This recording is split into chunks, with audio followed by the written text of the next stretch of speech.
tumekubaliana kwamba wakati tunaanza safari lazima tuanze na watu wetu. Tuko pamoja hapo?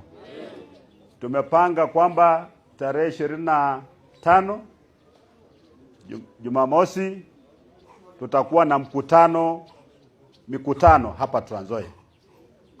Tutatembea alafu tufanye mkutano mmoja. Bali kuko na mezo zita? Mkutano kubwa hapa Kitale. Na mimi nataka watu wetu tukuje kwa wingi kabisa. Alafu tarehe 26 tutaenda Bungoma. Kitu kama homecoming, si ndio? Tutakuwa na jamii yote, viongozi wetu wote wa jamii ya Waluhya, councils of elders zote, vijana wetu, viongozi wa different organizations, wote tutafika kule Bungoma. Maana hii team imetembea katika kaunti zote za Western, walikuwa Kakamega, walikuwa Vihiga, walikuwa Busia, ilikuwa imebaki Trans Nzoia na Bungoma. Sasa Bungoma ndiyo itakuwa mahali pa mwisho. Na hapo ndio sasa wazee wetu pia watatoa baraka zao wakati safari inaanza. Hapo ni sawa sawa? Yeah. Watembea hawa ndugu zetu mate tukianza safari. Tukisha maliza hiyo sasa tutaenda kufanya mikutano kwa kila constituency huku Western. Tutakuwa tumewachia Sifuna ameenda hapa kajila kuayata. Nefe kura mengo ngona kulinda Lukova. Sasa yeye akienda kule Nairobi, akienda wapi kule kwenda kuaya huko kwenda kule Taita wapi, sisi tutatembea katika constituency zote 38 za Western. Zote 38. Maana sisi kama jamii tuko naibu moja ambapo wakati tunasema tunataka mabadiliko, viongozi wetu wote wale wamechaguliwa, constituency wale ma-MP wote wako kwa Kasongo huko. Tunataka kwenda kule kuonyesha kwamba wananchi wako pande hii na wako pande hii. Wala ambao wako tayari kuumia na mwananchi na kutembea na mwananchi wajoin sisi.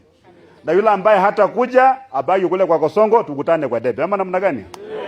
Maana sasa siasa ya ukora na ujanja hatunakulia paka dakika ya mwisho ndio kuje kama na kefe kwa lo vile. Namba zinano. Kakori malirome bosi bali malirome. Hawezi ngoja sisi kulima lirome beja kubale kubuzi kwa ngene tawe. Tunalima lirome na wao, si ndio? Sasa hayo ndio tumeongea. Kuna mengine mengi ambayo tumeongea, ile mambo ya nyumba yetu vile tunapanga tutakuja kuwatangazia. Maana tumesema 2027 tunaenda kupiga kura kwa nyumba moja kwa chama moja. Tumeelewana? Yeah. Tutakuwa na chama chetu pande hii ya magharibi, tutakuwa kwa chama moja.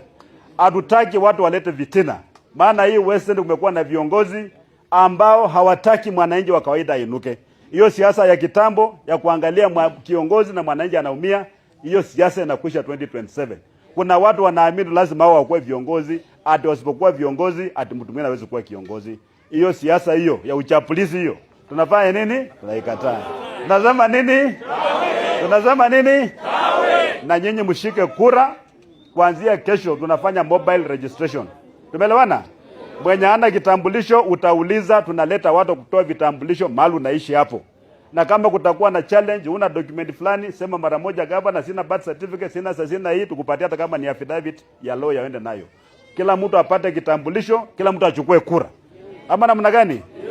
Museme tu sisi ni Sifuna na una kura, atapita namna gani? Lazima kuwe na kura kwanza. Ama namna gani? Sasa mwaka wa 27 atupii kura ya makelele. Itakuwa tu quiet, lakini wataona bomu wakati matokeo yatatangazwa. Kenya itakuwa imebadilika na imebadilika, maana hatuwezi kuendelea kuishi namna hii.